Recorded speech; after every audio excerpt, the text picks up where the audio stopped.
تو جو بیت رہی تھی بلال پر، ابو فقیہ پر، زنیرہ پر، جو ان پر بیت رہی تھی، جو خباب پر بیت رہی تھی، جس طرح ہلاک کیا گیا ہے حضرت سمیہ کو، حضرت یاسر کو، یہ ساری تکلیفیں انہیں بھی تھیں، لیکن کیا اس کا یہ بالواسطہ ایذا محمد کے لیے نہیں تھا صلی اللہ علیہ وسلم، آپ کے ساتھی، آپ کے جانثار، لیکن آپ ان سے بھی کیا کہیں، فصبروا فصبروا فصبروا۔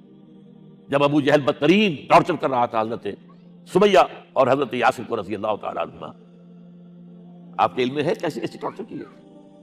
جوان بیٹے کو باندھ دیا ایک ستون کے ساتھ، اس کی نگاہوں کے سامنے برہنہ کیا ہے مار کو، ہاتھ میں ایک مورتی ہے، جب تنگ آ گیا، ستا کر تنگ کر کے مار مار کے حضرت سمیہ ٹس سے مس نہیں ہو رہی، کہتا ہے تم ایک دفعہ کہہ دو سمیہ کہ ہاں اس مورتی میں بھی کچھ ہے، میں تمہیں چھوڑ دوں۔ انہوں نے تھوک دیا، برچھا مارا ہے شرمگاہ کے اندر۔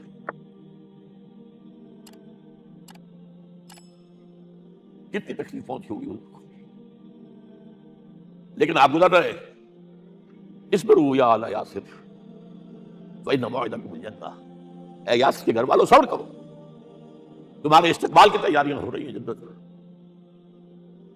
یہ سیرت کوئی بلاتا سناتا ہے، یہ سیرت۔ یاسر کے ساتھ کیا کیا ہے؟ 4 اونٹ نر سانڈ، اور ان کے ساتھ رسے باندھ کر ایک رسے سے ان کا ایک بازو باندھا، ایک سے دوسرا بازو، ایک سے ایک ٹانگ، دوسرے سے دوسری ٹانگ، انہیں دوڑایا ہے کہ پرکھتے ہو جیسے۔ یہ دین ایسے ہی قائم نہیں ہوا، عدل و انصاف کا نظام ٹھنڈے ٹھنڈے قائم نہیں ہوتا، گھر میں آرام سے بیٹھے ہوئے قائم نہیں ہوتا۔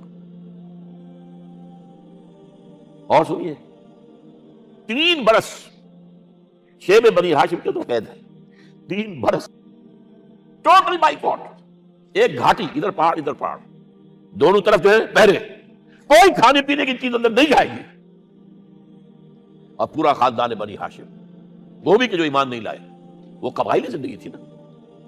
بنو ہاشم چونکہ حضور کو پشت پناہی چھوڑنے کو تیار نہیں ہوئے، ابو طالب نے آخری وقت تک بھی ساتھ نہیں چھوڑا۔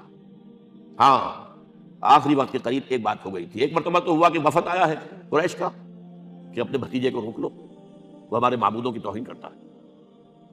ابو طالب نے بلایا اور آپ سے کہا کہ یہ کچھ اپنے رویے کو بدلے۔ آپ نے فرمایا چچا جان، اب تو چاہیے میرے ایک ہاتھ پر سورج اور دوسرے پر چاند رکھ دے، میں اپنے اس مشن کو چھوڑ نہیں سکتا۔ اور ابو طالب کے عین انتقال کے وقت معاملہ ہوا، جب وفد آیا ہے کہ ٹھیک ہے اب ہمارا جو ہے صبر کا پیمانہ لبریز ہو گیا ہے، اب ٹھیک ہے آ جاؤ میدان میں، تم بھی ساتھ چھوڑنے کو تیار نہیں ہو۔ ابو طالب نے بلایا آپ کو، بھتیجے مجھ پر اتنا بوجھ نہ ڈالو جو میں برداشت نہ کر سکوں۔ حضور کی آنکھوں میں آنسو آ گئے۔ چچا جان اب تو یا یہ بات پوری ہوگی یا میں اپنے آپ کو ختم کر دوں، اسی میں ختم ہوں۔ 12 شیب بنی ہاشم میں 3 برس اس حال میں گزرے ہیں، ٹوٹل بائیکاٹ، کوئی کھانے پینے کی۔ کچھ لوگ تھے شریف النفس، مثلا حکیم بن حزام تھے رضی اللہ تعالیٰ، اور بعد میں ایمان لے آئے۔ حضرت خدیجہ کے وہ رشتہ دار تھے، وہ پہاڑ پر چڑھ کر ایک طرف سے رات کی تاریکی میں، دونوں دروازے تو بند ہیں، پہاڑ پر چڑھ کر چوٹی سے نیچے اتر کر کوئی چیزیں کھانے پینے کی دے آئے بس اللہ، کوئی اور ایک آدھ ہوگا ایسا۔ یہاں تک نوبت آئی ہے کہ بنی ہاشم کے یہ پھول جیسے بچے معصوم بھوک سے بلبلا رہے ہیں، اور اس کے سوا کچھ نہیں ہے کہ سوکھے چمڑے ابال کر اس کا پانی ان کے حلق میں ٹپکا دیا جائے۔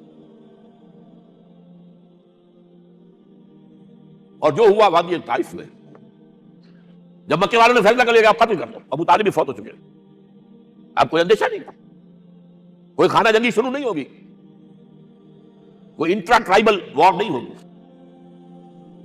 تو آپ طائف گئے ہیں۔ شاید وہاں کے 3 سردار تھے بڑے، اور یہ طائف اصل میں قریشی کا سمجھیے کہ یہ ان کا گرمیوں کا یہ صحت افزا مقام تھا۔ یہ تمام جو سردار تھے مکے کے، ان کی جائیدادیں وہاں کی، باغات تھے، اور وہاں کے بھی 3 سردار تھے، تو شاید ان میں سے کسی کو اللہ توفیق دے دے۔